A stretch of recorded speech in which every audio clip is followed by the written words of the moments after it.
20.000 léguas submarinas, autor Júlio Verne. Primeira parte, O Homem das Águas. Capítulo 1.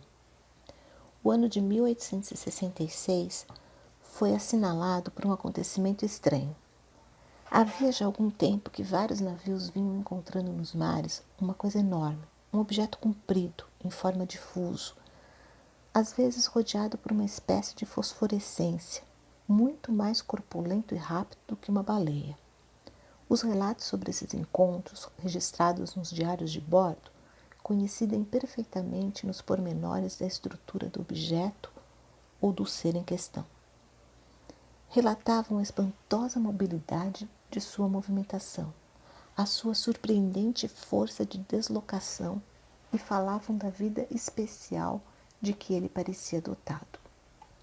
Negociantes, armadores, capitães de navios, mestres e contramestres da Europa e da América, oficiais das marinhas de guerra de todos os países e os governantes das diversas nações dos dois continentes andavam seriamente preocupados com o fenômeno. Que ele existia era um fato incontestável. Com o pendor do cérebro humano para o maravilhoso, será fácil compreender se a sensação suscita em todo o mundo para esse aparecimento sobrenatural.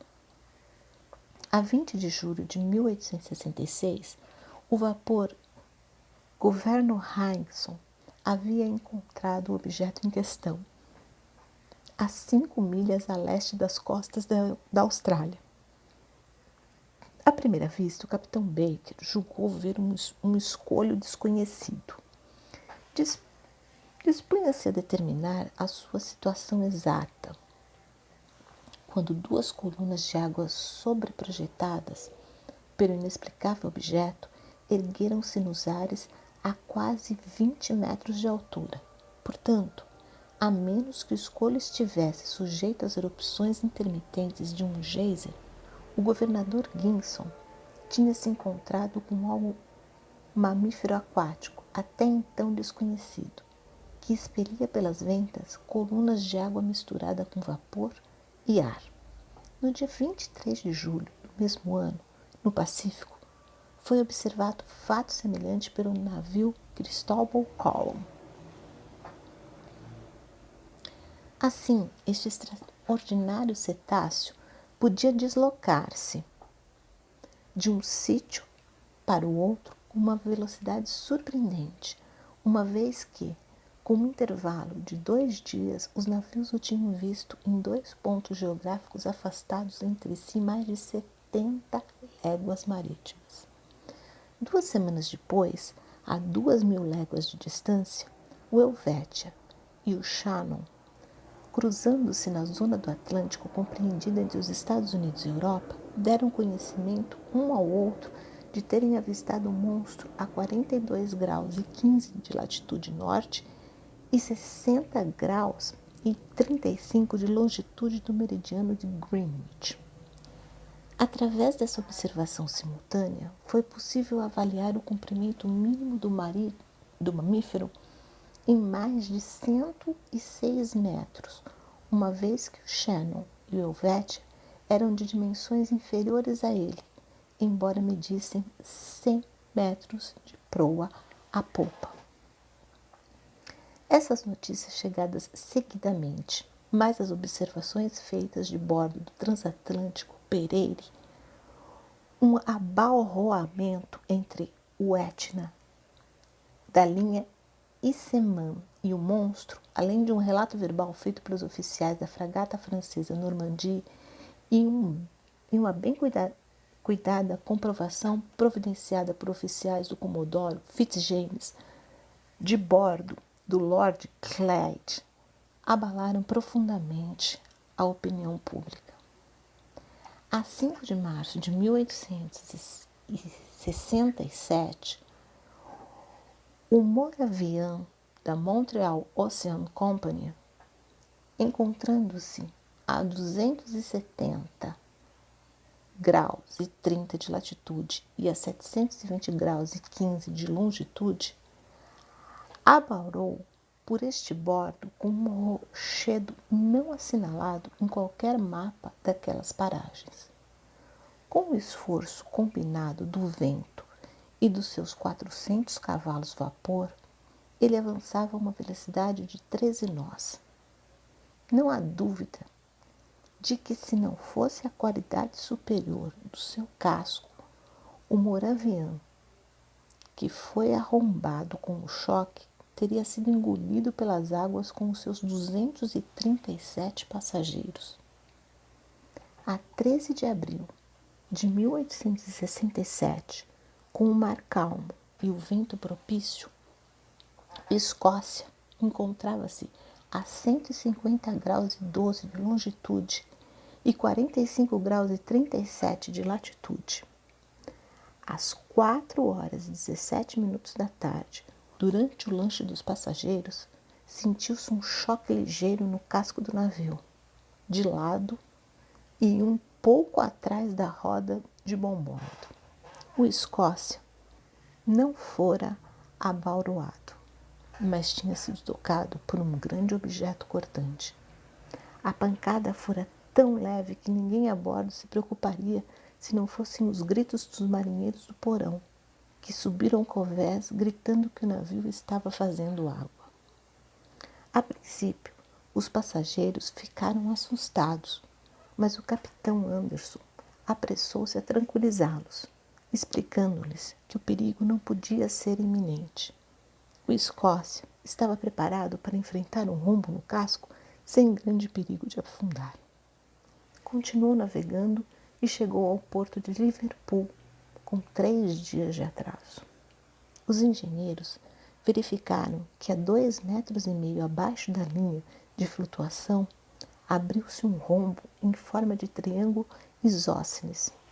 O corte na chapa metálica era perfeitamente nítido e não teria sido bem executado por um instrumento apropriado para tal fim. Esse acontecimento veio exaltar de novo a opinião pública. Na verdade, a partir desses incidentes, todos os desastres marítimos cujas causas se desconheciam passaram a ser atribuídos ao monstro. As comunicações entre os diversos continentes tornaram-se cada vez mais perigosas, levando o público a exigir categoricamente que os mares fossem libertados a todo custo desse terrível cetáceo. Capítulo 2. Na época em que esses acontecimentos ocorreram, regressava eu de uma expedição científica nas inóspitas terras do Nebraska, nos Estados Unidos. Quando cheguei a Nova York para embarcar em um navio que me levasse para a Europa, a controversa questão estava no auge. À minha chegada, várias pessoas deram-me a honra de me consultar sobre o fenômeno, em vista de uma obra que eu publicara na França, intitulada Os Mistérios dos Grandes Fundos Submarinos.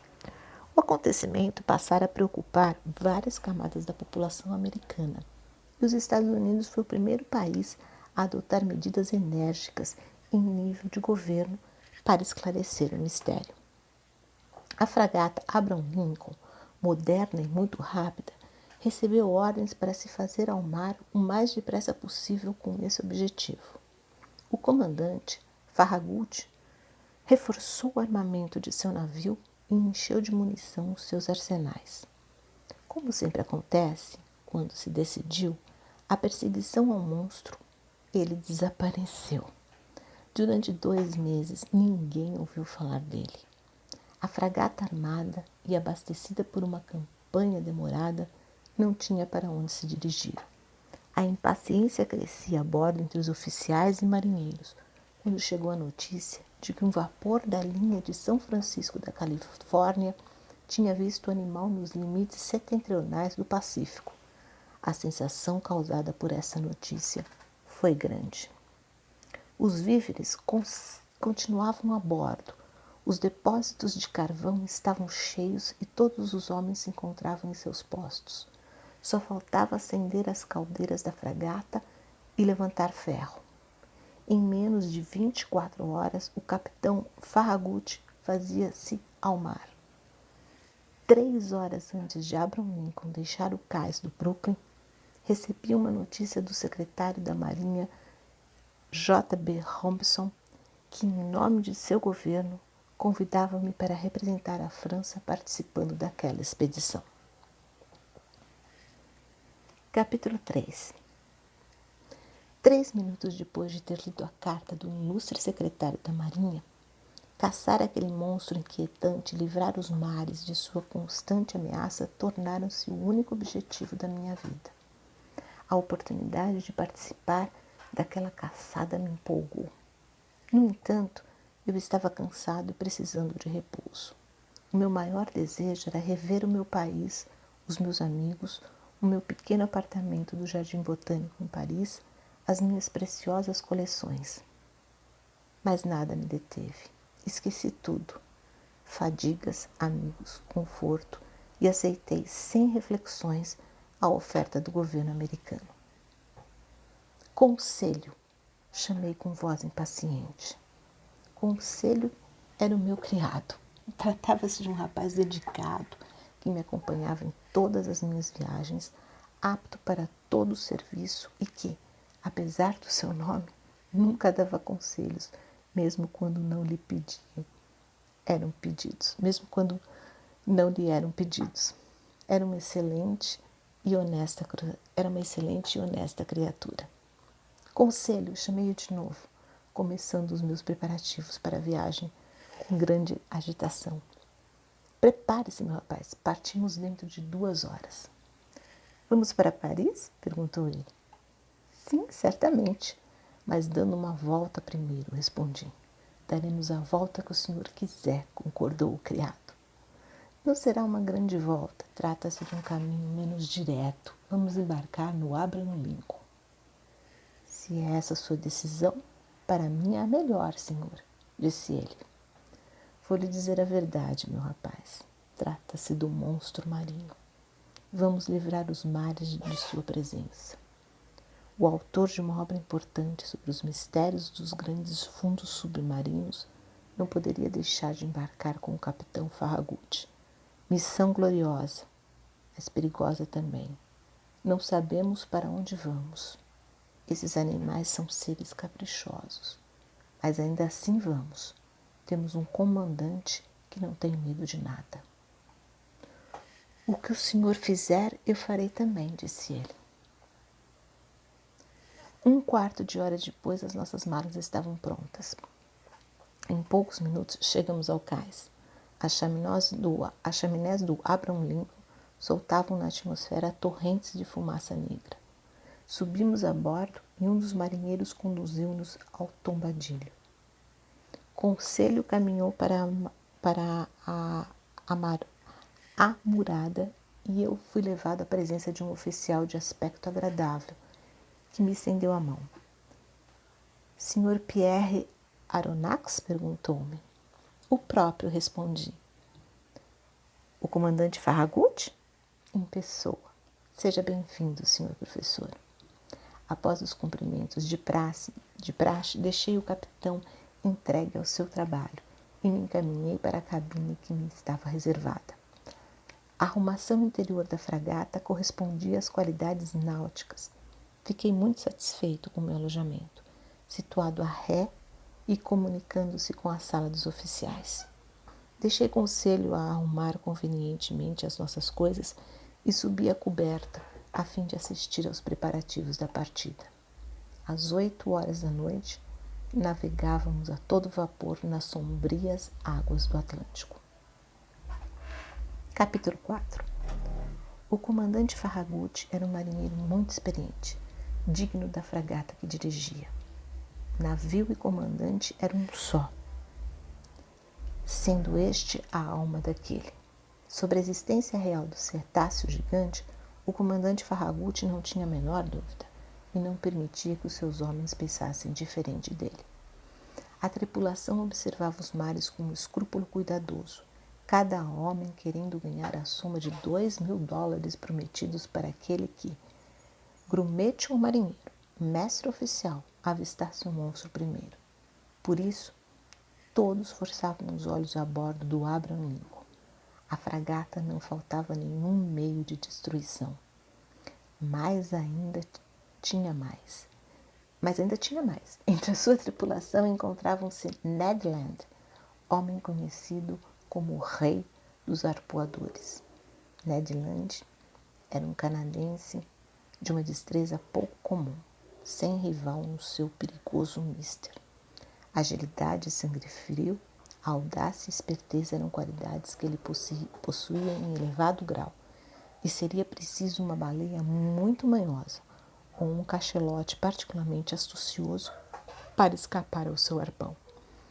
Entretanto, ele era o único homem a bordo que não acreditava na existência do fabuloso cetáceo, deixando de participar da convicção geral. Resolvi conversar com ela sobre o assunto. Numa magnífica noite, a 30 de julho, isto é, 3 semanas depois de nossa partida de Nova York, encontrava-se a fragata nas alturas do Cabo Branco, 30 milhas a sotavento das costas da Patagônia. Tínhamos ultrapassado o Trópico de Capricórnio e o Estreito de Magalhães. Situava-se a menos de 70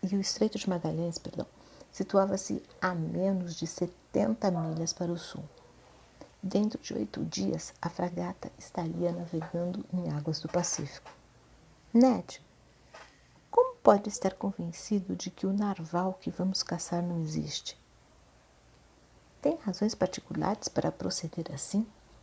O arpoador olhou-me durante alguns segundos em silêncio. Bateu na testa com a mão, gesto que lhe era peculiar. Fechou os olhos como que se para refletir e disse: é possível que eu tenha, Sr. Aronnax. No entanto, você é um baleeiro há tantos anos que está familiarizado com os grandes mamíferos marinhos e cuja imaginação deve facilmente aceitar a existência de enormes cetáceos. Devia ser o único a duvidar em tais circunstâncias. Aí que se engana, professor, falou Ned. Que o vulto acredite em meteoros deslumbrantes que cruzam o espaço ou na existência de dinossauros pré-históricos que vivem no interior da Terra, ainda se aceita. Mas o astrônomo nem o geólogo admitem tais quimeras. Com um baleeiro acontece a mesma. Persegui muitos cetáceos, arpoei um grande número deles, matei vários, mas, por mais bem armados e possantes que fossem, não possuíam caudas ou dentes capazes de furar as placas de aço de um navio. Porém, Ned, fala-se de barcos cujo casco foi perfurado de lado a lado pelo dente do narval. Navios de madeira, talvez, respondeu o canadense. Mas mesmo nesse caso, jamais vi um narval capaz dessas proezas. Portanto, até provas ao contrário, nego em absoluto que baleias, cachalotes ou narvais possam produzir tais estragos. Escute-me, Ned. Não, professor, não. Tudo o que quiser, menos isso. Talvez um polvo gigante. Isso menos ainda, Ned. O polvo não passa de um molusco e o próprio nome indica a sua consistência das suas carnes. Mesmo com todo o seu grande comprimento, o polvo, que não pertence ao ramo dos vertebrados, seria inofensivo para os navios como a Escócia ou esta fragata em que viajamos. Então, Sr. Aronnax, replicou ele, num tom bastante irônico, persiste em admitir a existência de um enorme cetáceo? Sim, Ned, e com uma convicção baseada na lógica dos acontecimentos. Acredito na existência de um mamífero desmensuradamente desenvolvido, pertencente ao rumo dos vertebrados, como as baleias, os cachalotes ou os golfinhos, armado de um dente córneo de grande poder de penetração. Fez o arpoador, abanando a cabeça com o ar de um homem que não se quer deixar convencer. Naquele dia, não insisti mais com ele.